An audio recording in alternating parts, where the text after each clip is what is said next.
म्हणजे आम्हाला वेळच देत नाही, त्यामुळे आम्ही दिल्लीला गेलो. चांगलं आहे, त्या दिल्लीच्याच आहे. आपण रामकृष्ण हरिवाली माळ घातली आहे. आपण मटण खातो, आपल्या पांडुरंगाला चालतं. मटण खाल्लं तर पाप केलं काय, असं सुप्रिया सुळे यांनी म्हटलंय. आपण उघडपणे मटण खातो आहोत. माळ घालेल त्या दिवशी मटण सोडलं असं समजा. सुळेंच्या वक्तव्याला वारकरी उत्तर देतील असं फडणवीस यांनी म्हटलं आहे. रामकृष्ण हरिवाली आहे, फक्त माळ घालत नाही कारण कधी कधी खाते. मग खरं बोलते बाई, मी काय त्यांच्यासारखी खोटी बोलत नाही. आणि खाल्लं माझा पांडुरंगाला चालतंय, तुम्हाला काय प्रॉब्लेम आहे?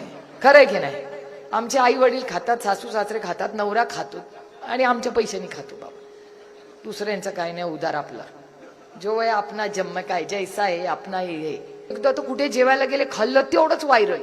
खाल्लं खाल्लं रे खाल्लं, काय पाप केलं का काय? आणि ओपन खाते मी, त्यामुळे फक्त माळ घालत नाही त्याच्यामुळे अजून मोह होतो म्हणून खायचा. बाकी काय प्रॉब्लेम नाही आपला. वाटले ज्या दिवशी सोडून देईन आणि इथे ना माळ घातली की समजायचं सोडून दिलं मटण खाणं बाईने. माझ्या पांडुरंगाला मटण खाल्लेलं चालतंय, बाकीच्यांना काय problem? याचं उत्तर मी देणार नाही, याचं उत्तर महाराष्ट्रातले तमाम वारकरी देतील. यावर तुषार भोसले यांची प्रतिक्रिया आली, आपण पाहूयात.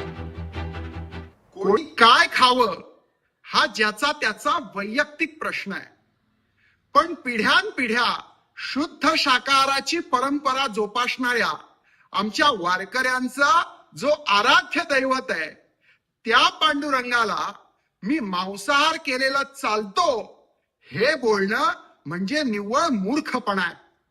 अहो, तुम्ही वारकरी परंपरेचा सन्मान करू शकत नाही तर किमान अपमान तरी करू नका.